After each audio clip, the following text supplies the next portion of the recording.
the Reconstructionist Radio Podcast Network presents Worldview Media Podcast, where Gordon and Joyce Runyon view popular media through the lens of the biblical five-point covenant model to help believers appreciate and apply principles of exciting narrative and engaging storytelling. Broadcasting live from the Underside. Oh no, I think things went upside down. It's the Worldview Media Podcast. Alternate dimensions, scary monsters coming your way. Tunnels, the tunnels. I'm your host, Gordon. Hello, Gordon. Nobody has any decent nicknames for me at all. Probably not decent. No, right, I can't share the ones that there are. And with me is Miss Joyce in the studio. Hello. The studio on the Underside. I can hear Jordan rolling her eyes. Shout out to Jordan. So here we are. We're going to talk about season 2 of the Netflix original series, Stranger Things. And at the end of season 1, what's the name of the kid that was gone in season 1? Is that Will? Yeah, I believe it is Will. Okay, so the whole season was about getting Will back from the Underside. Him. Upside down. And when they brought him back, everything seemed normal. And then, like in the last scene of the series, he kind of coughs up something that looks like a slug. Looks otherworldly. Yeah, reminiscent of a slug. And that was ominous. And then that was it. That was the end. And so here we are in season 2. Season 2. And some amount of time has passed, nearly a year, right? Before I think so. Pick up. Yeah. And we find out that L11 is not dead. Well, but does anybody know? 2 people, L and the police officer. They know. Okay, so at the end of season 1, she looked like she kind of sacrificed herself. Yeah, she disappeared. To destroy the monster. Yeah. And she and the monster were gone. Mm-hmm. And everybody was very sad. Yes. Well, apparently the police chief, what's his name? Hopper. That's his Chief Hopper finds the girl and hides her. I don't know if he suspects that she's there, because I think at the end of the first season you see him like having a little drop box where he's putting some waffles, Lego waffles and Diego waffles and, little bits of this and that, and you kind of think, well, who's he leaving this for? And it picks up with her kind of being the person. So he kind of suspected she wasn't gone. I guess. Must have. And I don't know how. Yeah. It's that there wasn't police deductive reasoning. Right. That was it? Right. Okay, so basically Hopper has been hiding Elle at a cabin that nobody knows about. In the middle of nowhere, yep. And she's under some pretty strict rules as far as she can't leave, and he's very afraid that they'll come after her. And which is probably that's very likely. Right. Yeah. So meanwhile, Will begins having these flashbacks to the Underside, and they're very scary. Underworld. The underworld. The upside down. Underside, inside out. And anyway, so they get progressively scarier. There's a big, smoke monster in the sky that is trying to get him. And he's not telling anybody that he's flashing back and forth between the 2 dimensions. Well, he's going for counseling with somebody from the center, where all this stuff kind of all happened to begin with. Oh, well, how helpful is that going to be? Well, I know, and I think that's why maybe he's not telling anybody anything. And we don't want to give away spoilers or anything, but bad things happen. The smoke monster comes and finds a way into this world, the right side up, and wreaks havoc. Kind of interesting this time because out of the 4 main boys, Will spent the whole time last season in this other dimension. Yeah. So he didn't do a whole lot. And then most of the series last season focused on Mike. Mm-hmm. And this season it didn't. This season they changed it up, and even though Will is still kind of the focus of the bad guys. Yeah. Out of Mike really doesn't do very much. No, you don't see him as much as you did the first season. Right. And of course, Elle is pretty much not there. I mean, there are some episodes where she's there, but not like the first season. Yeah, all the kids believe she's dead and or gone forever or something. And so we really get Dustin and what's the other kid's name? I don't know. Are we racist? We forgot the black guy? I knew until you said. What's the black kid's name? Jordan. I don't think it's Jordan. She would know. Oh, Jordan would know because she's not racist. No, she remembers everything.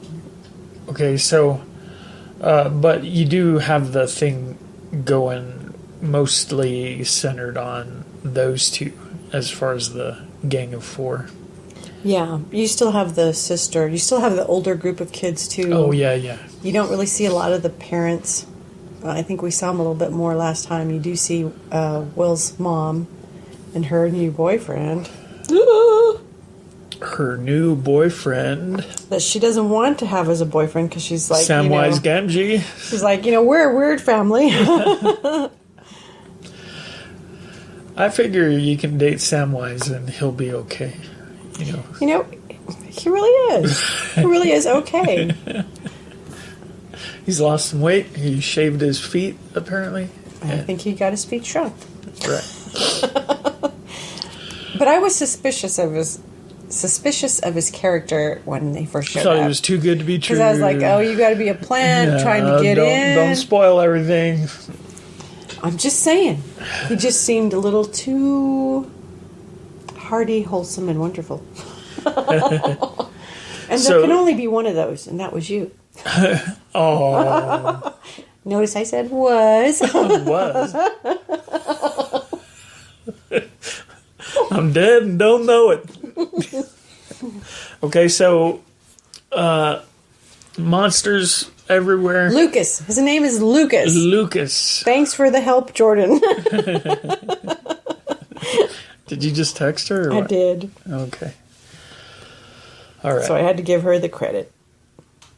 All right, very good. So Lucas and Dustin are kind of the centerpieces, and there's a new girl. A new girl. Named Mad Max. Mad Max. And Beat them at their own games. And they're both kind of sweet on her. They're impressed with her abilities. They're sweet on her. Yeah, but it's because they're impressed with her abilities. And she's kind of cute. Yeah, and so there's that. Just those two boys. The other two boys are like... Get her out of here. Yeah. Right. They're not very welcoming. And then she has an older brother who's a bit of a bad guy. Now, what's his name? Steve is the good guy. Steve is the good guy. Let me check He's with one Jordan. of the good teenagers. Yep. And then, is it Jonathan? Is that the brother? Jonathan? I don't know. But, fun fact, how old is Reagan? She's 19? She's 18. Our 18-year-old girl thinks the new guy is pretty cute. He's a super bad guy. I guess Reagan is able to see past all that or something. So here we are, and Joyce is not paying any attention. I am. Just not participating any longer. I'm listening. I'm listening. So tell me what you thought of this series overall, second season. Second seasons can be hard. Yeah.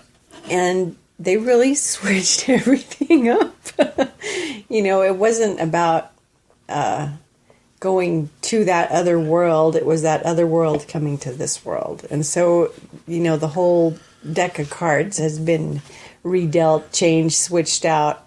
And the only guy who sees this other world is a kid who thinks he's just going crazy. Right. And, the psychiatrist is saying it's PTSD, it's just getting close to that time and kind of freaking out, and nobody knows what to do with him. So they went from a different angle, kind of focused on some other characters, but it was really good. I enjoyed the season.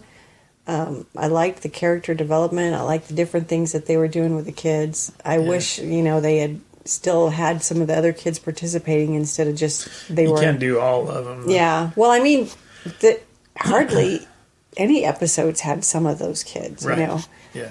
And so that was kind of different. But well, I was kind of like you. I was kind of trepidatious about the second season because I felt like part of what made the first season successful is how unique it was, and what a good job they did of nostalgia for people my age who lived through the 80s and all that. It really is the 80s when you're watching it. And it feels like the 80s. Yeah. And I just felt like the second season, are they going to be able to carry this off? Yeah. I was braced for a bit of a letdown, but I kind of in the crew that thinks the second season was better than the first. They started off hot. I think it was a good first season, and the second season was a strong season. I think it's better. Yeah. There are a couple of writing things that I thought were a little bit wonky. Like? Well, without trying to spoilerize things. There was a bit that I did like. One of the things the series does is rips off classic 80s movies. Oh. And, yeah. And that's kind of what it does, and everybody knows it, and we love it when we spot those who were there know, and those who weren't, maybe they don't. Right. But they changed it up. There was a scene that comes right out of the second Aliens movie. Comes right out of there. And they're even quoting close. lines. Yeah, pretty darn close. But they switch it up. And there were a couple of times this Paul Reiser character was in that Aliens movie. Yeah. And now he's back in this movie. Yeah, doing the same lines.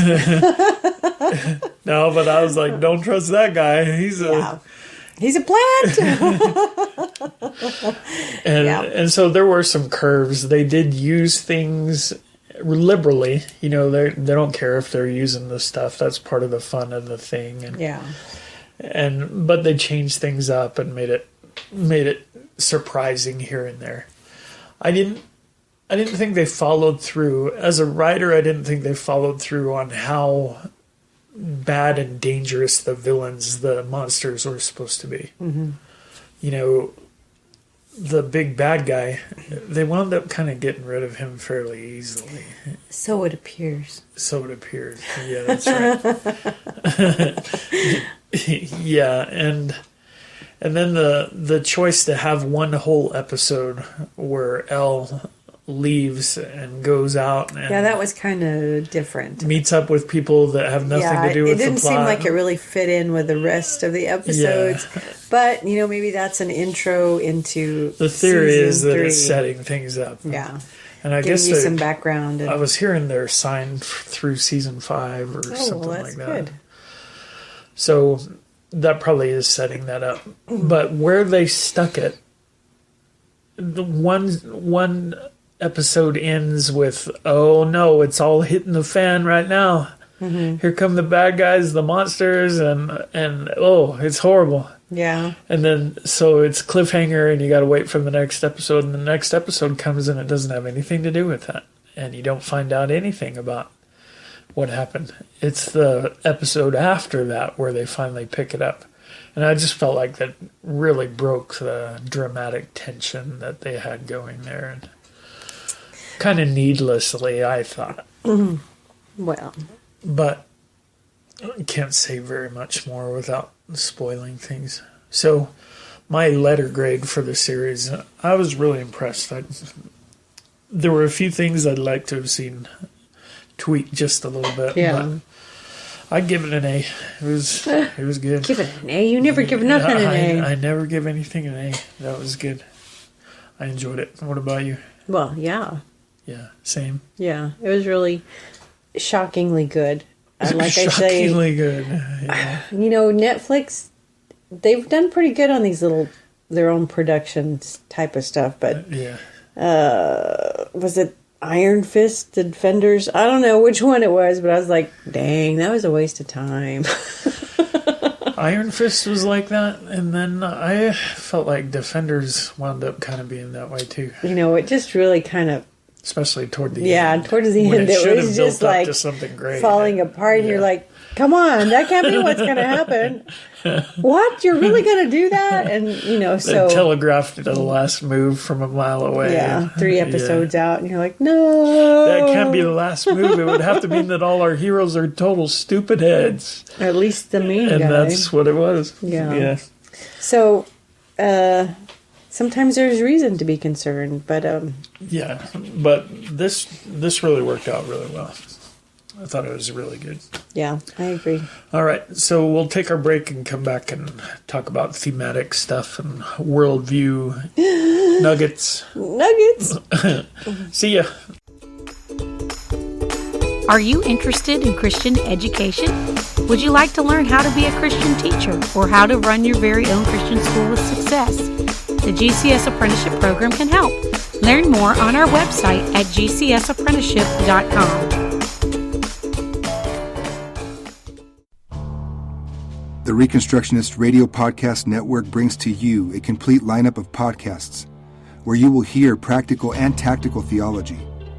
Our desire is not simply that you consume our shows, but that you also live out your faith in every area of life. We can talk all day long about these things, but if we fail to put them into practice, then we fail as ambassadors of Jesus Christ, our King. Subscribe now to your favorite Reconstructionist Radio Podcast Network shows, or you can subscribe to the Reconstructionist Radio Master Feed, where all of the content we produce, including the audiobooks and audio articles, will pop up as soon as they are available. And don't forget to visit reconstructionistradio.com to volunteer as a narrator or to partner with this ministry financially. May the Holy Spirit stir you into action for Christ and His kingdom.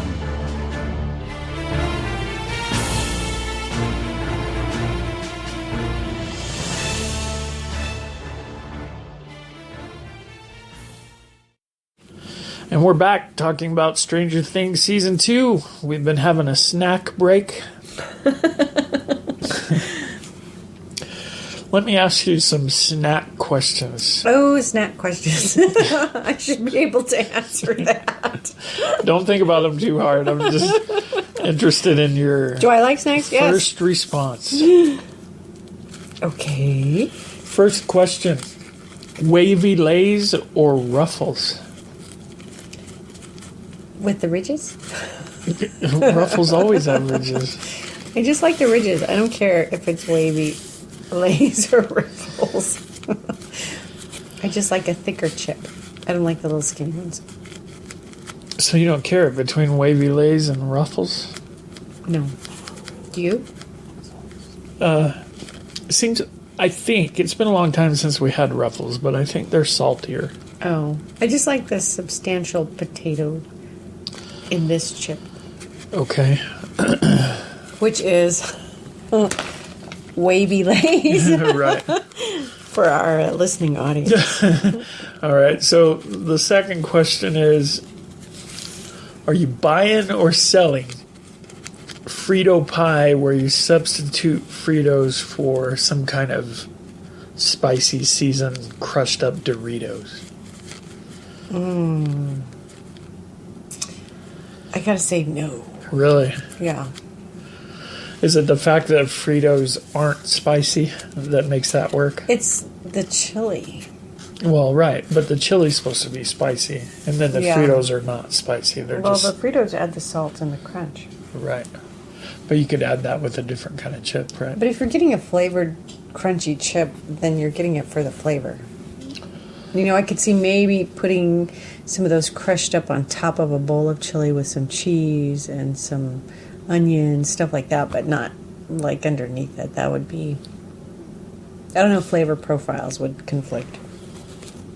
All right. What's your favorite chip What's your favorite chip to scoop cottage cheese into your mouth? Well, that would be. What would it be?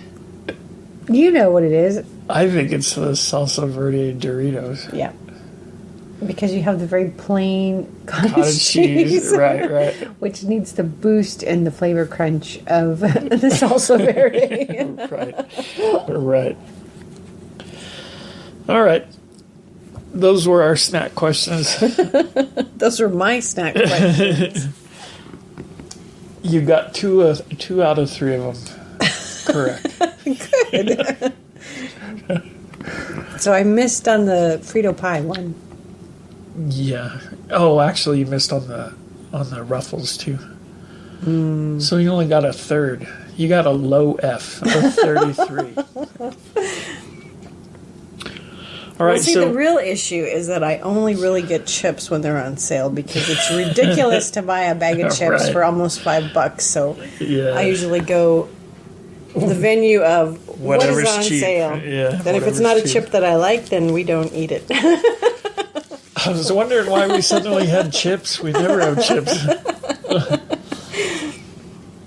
Well, all right. So that leads us right back to Stranger Things. Because what could be stranger than our little break on snacks? Because it's like we're in the underside. You are. I might be upside down. No underside for me. All right. So talking about thematic things over the course of the series. Do you have any ideas? I'll just say first. Okay. As you suck in a breath in order to say something important. Go on. There was one that I caught. Well, I think I caught several little ones. There didn't seem to me to be a overarching sort of thematic thing. Yeah. But there were moments and there were like different character arcs had kind of different thematic things going on. Like? Well, one that I found fascinating was that you have this girl, 11, and what's her real name again? Jane? Mary Jane? Yeah, I think it was just Jane. That's her given name by her mom. So Jane has been raised in this lab, and she's been treated badly all her life. And she really doesn't know anything. You know, they have to explain to her what a friend is and stuff like that. And so I find it fascinating that she's this girl with immense powers and able to do these weird things and having to figure out why she should obey Hopper's rules. He's basically a father figure in her life. Well, her last father figure was much worse. He was horrible. Yeah, he was a monster. And so suddenly she's got a guy who's trying to really care for her and take care of her. But he's got rules that she doesn't like. He's just got 3. Right. Right. And one of them is just don't be stupid, right? Well, so she struggles a little bit with figuring out why she should obey these rules. Yeah. And so she's learning concepts like what it means to lie and what does it mean to be a friend. And so as a worldview guy, I'm interested in what answers they give and how they, what are they trying to teach her? Because that seems to me what they're trying to teach us. Well, unfortunately, I think most parents don't see the raising of their kids and how they interact with them as being, what are you teaching them? He's just trying to keep her safe. And so he's not really... he's just leaving her with the TV all day. But I mean, he's not thinking, what am I trying to teach her? He's just, I want to keep you safe. And I think so many parents kind of go into I just want to get through this day, so I will take you to school, I will do whatever. Drop You'll you off, come home, let somebody else teach you. Yeah, and so, there's it's just like today. Today we have to get through today, and hopefully we do, and the day ends well, and we start up, and we do it all again tomorrow. So there's no really everybody kind of has or days like that. Well, yeah, you have days like that, but I think most parents today, that's how it is. It's all about today. What do we have to do today? And it's not thinking long term about what am I doing today that's going to affect you. Yeah. How will it affect you? How does this in turn play in about how we look at morality and ethics in our family? It's just about getting through today. Right. And there's no long term. No. Yeah, I'd have to agree that's true. And the thing that strikes me is we've met Christian homeschooling families that seem to still have that same attitude, and that's when it's kind of shocking. You feel like if you can get a family homeschooling, then yay, everything's on the right track. But yeah, not necessarily. No, that's true. So anyway, I found that fascinating, and there's when they do try to teach her morality and stuff, it's not really based on it's not anything. coming from anywhere. It's just like, well, this is what we works, do because this is what we do. This is what works for this situation, yeah. And I'd say that's probably a fairly accurate representation for why most people do what they do. They haven't given much thought to stuff like that. Yeah, I tend to agree with that.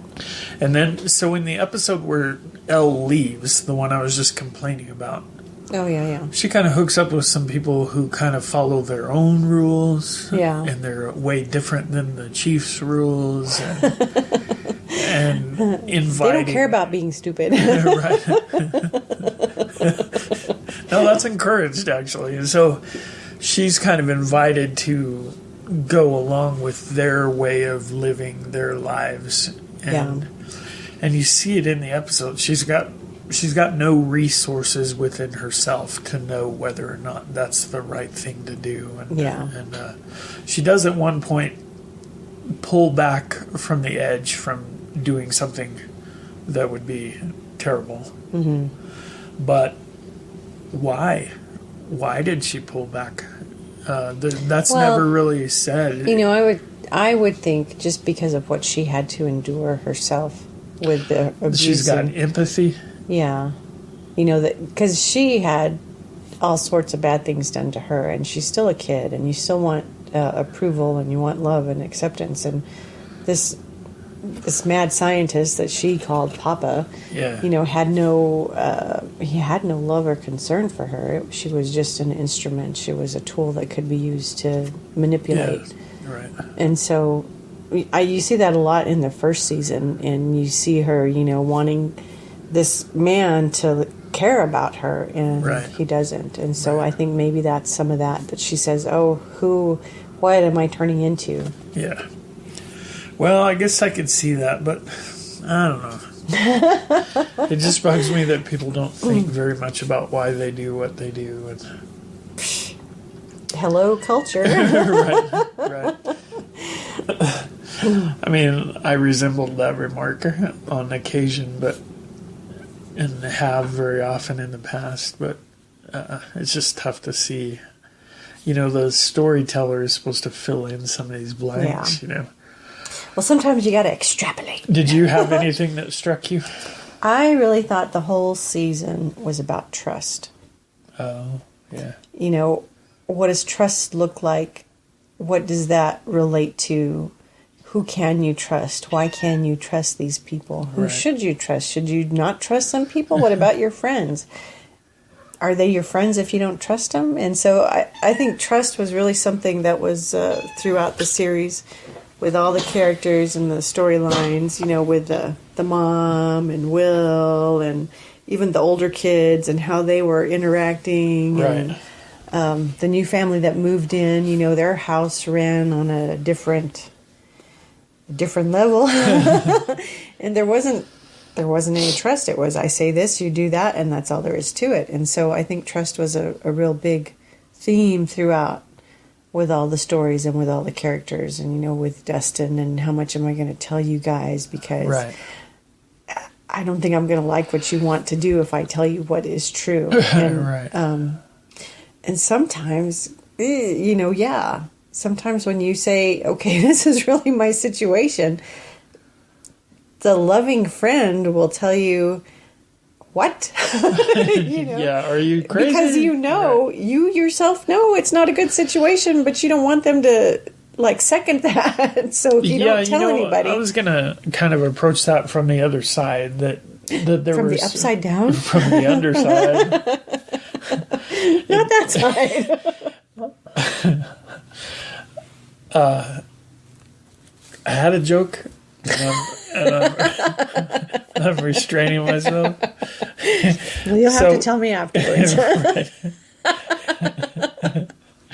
Okay, so here's what I was thinking, is that maybe one of the lessons was that no good comes from keeping secrets. And that intertwines with what you're talking about, trust. But really, what you said was right, and I hadn't thought about it, is that the people who wind up keeping the secrets and injuring things because of that, or causing damage because of the secret, the reason they didn't tell it is because they knew already that it was bad. Yeah. Wow. That's kind of human nature too, right? Would rather run away and hide. Is that like our sin nature? Yeah, right. So, yeah, for me, the whole season was about trust. With all the new characters coming in, can you trust them? Should you trust them?